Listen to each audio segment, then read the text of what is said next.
이번 영상에서는 사주팔자 천간에서 나타나는 통근의 개념과 이 통근이 갖는 멘탈에 대해 알아보도록 하겠습니다.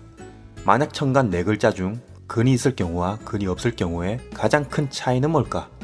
우선 통근의 개념은 천간 갑을목이 있을 때 해당 계절을 나타내는 임묘진 그리고 해수, 고지, 미토까지 이 글자 중 하나가 지지에 있다면 통근했다고 말하고, 여기서 12운성의 개념이 들어가 갑목일간한테는 묘목, 임목, 해수, 진토, 미토 순으로 통근의 힘을 가진다. 물론 학파마다 차이가 있지만 보통은 계절을 중심으로 12운성 및 지장간 목을 들여다보고 통근을 정하는 것이다.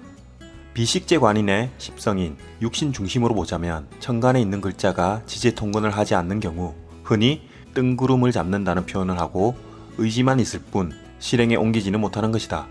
천간에 갑목이 있고 지장간에 목이 없으면 그래, 이제부터 새롭게 시작하는 거야. 출발하자! 그것이! 하고 안 하는 것이다. 그것도 저 하늘 위에 떠있는 뜬구름을 보고 외치고만 있지 실천은 봄이라는 임묘진이 들어와야 시작이 된다. 게다가 갑목이 관성이라면 그래, 이제부터 남자를 사귀는 거야. 그리고 멍 때리고 있는 것이다. 그럼 벚꽃 피는 봄이 되면 관성의 실체가 드러나는 것이다. 그렇다면 천간에 있는 글자는 그냥 가만히 있냐고 의문이 들 것이다. 그렇지 않다. 실체가 드러나지 않을 뿐 다음 오행을 상생을 하기에 갑목이라면 수생목 목생화를 해주는 역할을 한다. 단지 운에서 오지 않는 이상 오행과 육신이 실현이 안 될 뿐 상생을 하는 것이다. 이 얼마나 좋은가. 뜬구름만을 잡지 않고 상생이 된다니.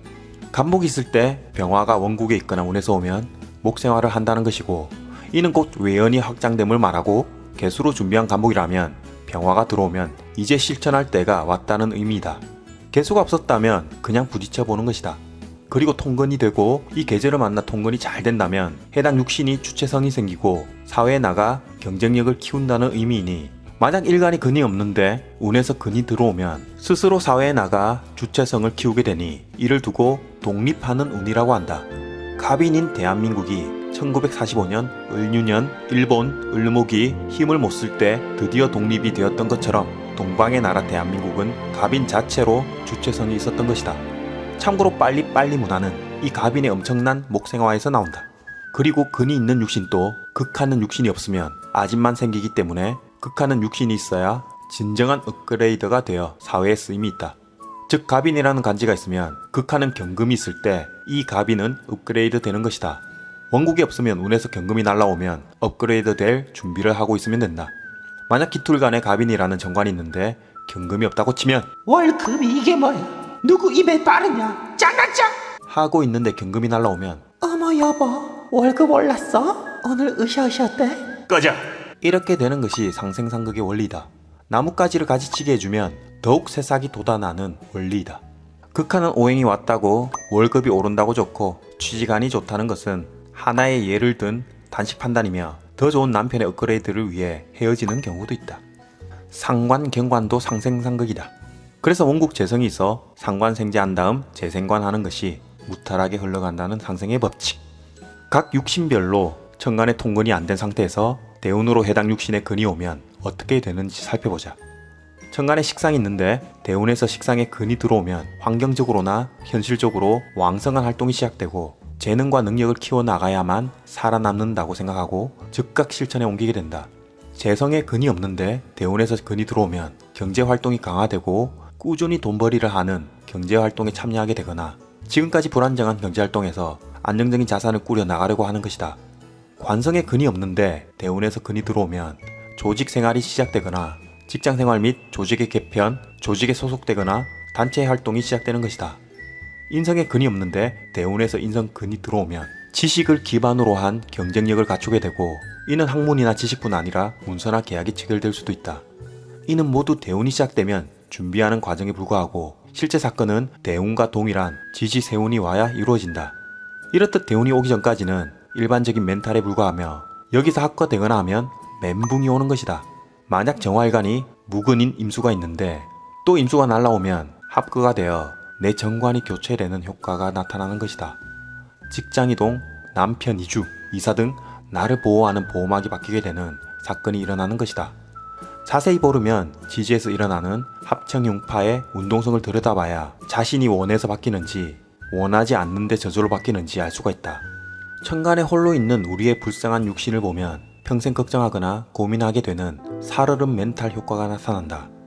이는 언제 깨질지 모른다고 생각하기에 간헐적으로 번뇌를 불러온다. 인간은 동물과 다르게 항상 생각에 빠져 있기에 온갖 환상과 싸우고 있다. 하지만 이는 일어나지 않는 환상에 불과하고 실체가 없다. 게다가 살얼음 멘탈을 부정적으로 보는 경향이 있는데 왜 안 좋게 보는 것인가?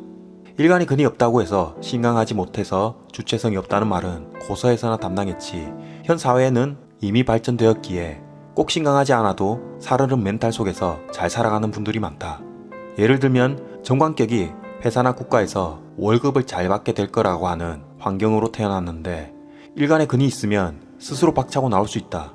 물론 나와서 스스로 독립해서 스스로 고생해서 스스로 자수성가하면 된다. 타인이 볼 땐 이 스스로를 문제를 삼아 사서 고생을 한다고 볼 수 있지만 자신이 그렇게 하고 싶어서 그러는 거니 누가 말리겠는가? 만약 연간에 편제가 떠 있으면 편제에 근이 없어 원래 쥐뿔도 없는데 있어 보이는 척 해봤자 번뇌만 따를 것이다.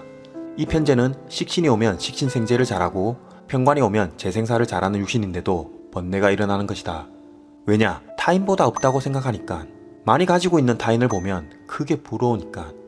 만약 식상에 근이 있어 강하다면 평생 자신의 재능을 위해 갈고 닦고 경쟁하는 팔자가 되며 재능의 경쟁 무대에서 지게 되면 실패의 원인을 분석하고 다시 도전할 것이다. 하지만 천간에만 떠있는 식상이라면 스스로 자책하며 실패했다는 마음을 가지고 부정적으로 생각해 앞으로의 경쟁에 대해 지면 어떡하지? 또 떨어지면 어떡하지? 하며 불안해지고 심지어 우울증까지 동반할 수 있다. 그렇다면 이를 해결하기 위해 개운법 같은 건 찾지 말고 앞으로 살얼음 멘탈을 부정적으로 보기에 앞서 긍정적으로 보는 연습을 하면 어떨까?